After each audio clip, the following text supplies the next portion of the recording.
Every modern state runs on a legacy financial architecture with a single, highly exploitable vulnerability: the centralized treasury.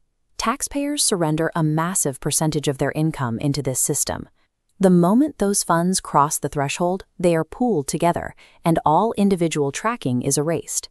By pooling every dollar into a single, opaque reservoir, the architecture mechanically severs the taxpayer's money from the taxpayer's consent.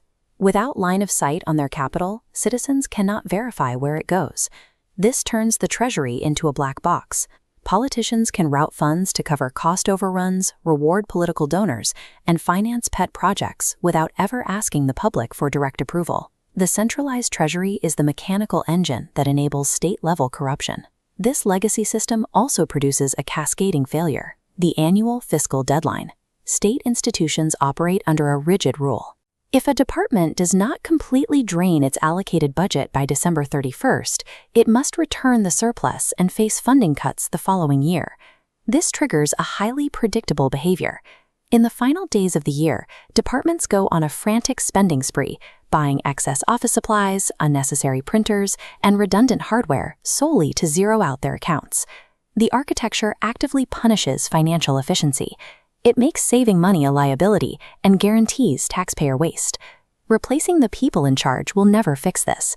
The only way to stop the waste is to dismantle the black box entirely and re-engineer how the state stores and allocates capital. The solution requires a mechanical division of the state budget into two strictly isolated pillars, separating basic maintenance from ambition. The first pillar is the fixed budget. This is a rigid, mathematically capped fund dedicated exclusively to the non-negotiable costs of running a state: civil servant salaries, infrastructure upkeep, and existing debt obligations. The second pillar is the variable programmatic budget. This is an entirely empty framework. It contains zero guaranteed funds and exists strictly to hold proposals for new initiatives, construction, and specialized programs. Because the variable budget is structurally isolated, it has no annual expiration date. Funds can accumulate patiently across multiple fiscal years until a specific project hits its financial target. The December spending panic is eliminated. By severing basic maintenance from new ambitions, politicians can no longer hide new expenses inside general upkeep. They have to justify every new project from zero. The variable budget is powered by a new mechanism: the state-mandated personal tax account. Instead of vanishing into a central treasury, a significant portion of a citizen's income tax lands in this personal digital wallet, where it sits, waiting for the taxpayer to actively assign it. This strips the power of the purse from the politician. Elected officials can only propose projects on a public portal and attempt to persuade the public to fund them. Taxpayers log in and voluntarily route their specific tax dollars to the exact projects they want built in their communities. The system includes a strict fail-safe. If a citizen ignores the portal and fails to allocate their funds within a set time frame, typically 3 months, the unassigned money automatically defaults back to the fixed budget. This protocol physically inverts state power, transferring the authority of capital allocation from the elected official directly to the individual taxpayer. Giving citizens the power to fund projects requires strict algorithmic defenses to prevent contractors from lying about costs to secure that funding. The first defense is preliminary procurement. This is a binding protocol where a contractor must submit a public price ceiling before any project is permitted on the citizen portal. If that contractor wins the final bid, but the actual construction goes over budget, they are legally bound to pay the difference out of pocket. The taxpayer is completely shielded from cost overruns. The second defense is the three-stage gate. This is a phased approval protocol triggered for massive infrastructure projects that consume more than 1% of the local economy. Citizens cannot fund these massive projects all at once. They must successfully fund a feasibility study. If that passes, they fund the detailed blueprints. Only then can they fund actual construction. These filters mechanically eliminate the bait-and-switch tactic. Taxpayers only pay for exactly what was advertised, at the exact price they agreed to. There is an obvious loophole.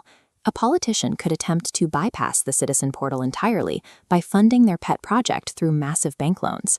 To close this, the system applies the debt brake. This is a mathematical handicap automatically attached to any project relying on credit. The higher the percentage of debt a project uses, the higher the percentage of assembly votes it requires to pass. A heavily indebted project demands a massive supermajority, forcing the ruling party to burn political capital and negotiate with the opposition. This mathematical penalty generates extreme political friction, making reckless borrowing exhausting and unappealing for the majority. The debt brake ensures current politicians cannot secretly leverage the state's credit to avoid asking citizens for their money today. We can run a penetration test on this new architecture. Imagine a corrupt actor attempting to inject a bloated, overpriced stadium project into the grid to pay off a political donor. The attack hits the first failure point immediately. The preliminary procurement gate forces the contractor to publicly lock in the heavily inflated price, exposing the hidden donor kickbacks.